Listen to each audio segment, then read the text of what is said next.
My first real interaction with Josh was on the day that he tried to run away from his foster home. I'm following him down the street. He had already made some headway.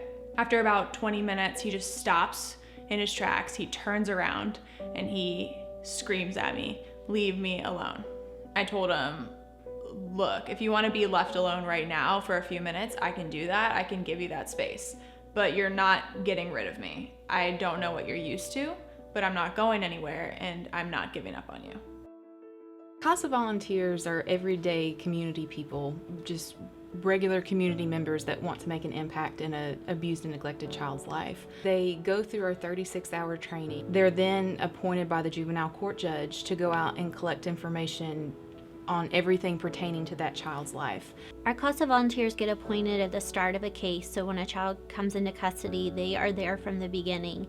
And sometimes they are the only constant presence in that child's life throughout the case.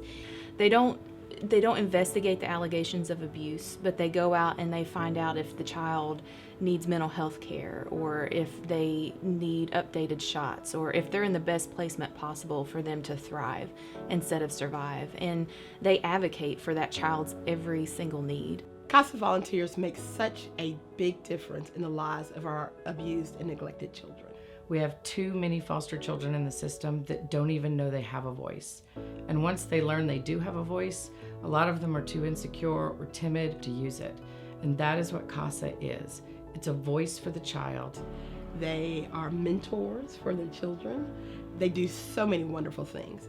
Without CASA, there are so many children that would not have that opportunity to have that voice that they have. I decided to become a CASA after I graduated from college. I wanted to serve the community in the most meaningful way that I could. Josh was 15 at the time that CASA received his case, and so while he was still a child, he was very much old enough to have a valid opinion on what was in his best interest. So CASA was able to provide him a vital support system that allowed his voice to be heard. It turned out to be a permanent support system as well. I've stayed involved in his life. Once his case was closed, he met my husband and my husband became involved in his life. And the two of us, along with his former foster parents, Kat and Kevin, really wanted to make sure that we provided him with stability, with unconditional love, and with experiences that we felt that every child should have. I would think my favorite, my happiest memory would be his 16th birthday. He was no longer in our home. He'd been reunited with his family, but Allison and I got together and planned a surprise party.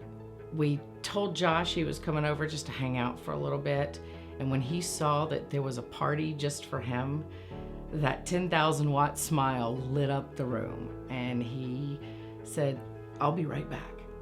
And we all kind of went, "What's going on?" It didn't take us long to realize that he stepped out of the room because he was crying. Nobody had ever thought to throw him a party before. So it was kind of heartbreaking and heartwarming all at the same time. There's such a huge need for CASA. CASA is the only organization that provides this service to juvenile court, and we provide this service for free.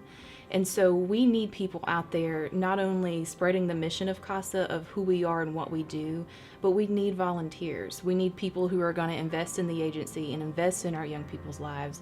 And we also need donors. We need people who are going to help support our mission. Volunteering with CASA allowed me to become informed in a very in-depth way about the challenges that so many children in our community face. I was so moved by my experiences with CASA that I decided I wanted to commit myself in the biggest way that I personally could to serving underprivileged children in our community. So I quit my job in the music industry, and I now teach 7th grade at a local public charter school that serves children from underprivileged communities.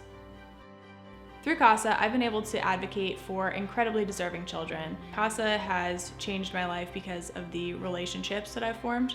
My relationship with Josh is one that was so unexpected, but is so incredibly special to me. When I first took Josh's case, I knew that there'd be a point where the case closed, and I thought that the question would be,